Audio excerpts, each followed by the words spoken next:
Let's look at it now, though, from the national team perspective. And honestly, Herc, I think this is something that we're going to have to get used to as fans leading into this World Cup mid-season. Because if you look at it, Serie A, what are they playing their last games? Like November 13th, 14th, 12th, 13th, I think is that weekend. That's 8 days before U.S.-Wales. So we're going to be watching the injury reports literally every single week up until the World Cup. So let's go worst case scenario. If somebody is going to get hurt, who do you think is the most irreplaceable player in the U.S. pool?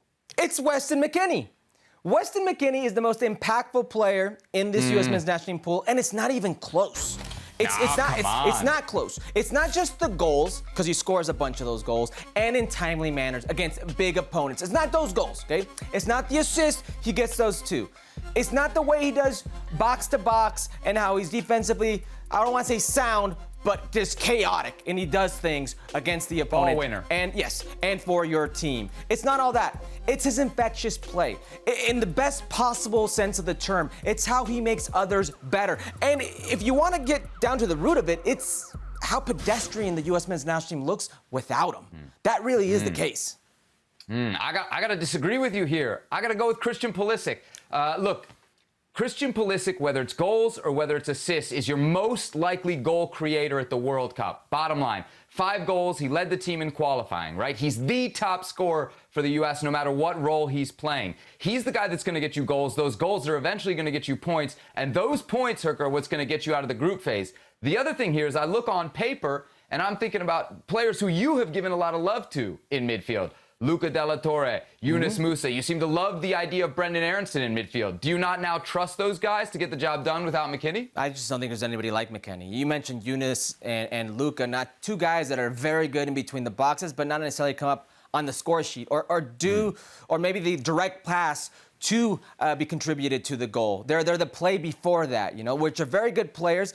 But Weston is just so many different variables and layers of danger. I mean, you're talking about a guy who can come in as a third runner, a guy who goes from a deep line position into the box and crashes in, a guy who on set pieces is so valuable. And you mentioned Christian Pulisic, the leading goal scorer in World Cup qualifying. He scored 3 of those in one game. I mean, when you talk about big games, finals, games against your big opponents, Weston always shows up. He just happens to be that guy. And I repeat, take a look at the worst performances for the U.S. men's national team. Oftentimes, Weston's not there. It's, I think, a direct root of why they've played so bad, why they've looked so pedestrian. Yeah, I don't think there's a lot of guys that you can even put in this category. I think Weston McKennie's in it. I think Pulisic's in it.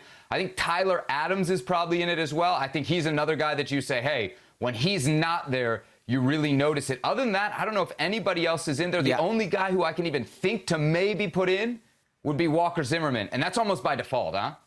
Yeah, I honestly at this point would say Anthony Robinson before Tyler Adams. Just because Tyler Adams, I think Anthony Robinson, what he's shown is invaluable. Goals, assists, the ability to play make, if you will, from that left-hand side.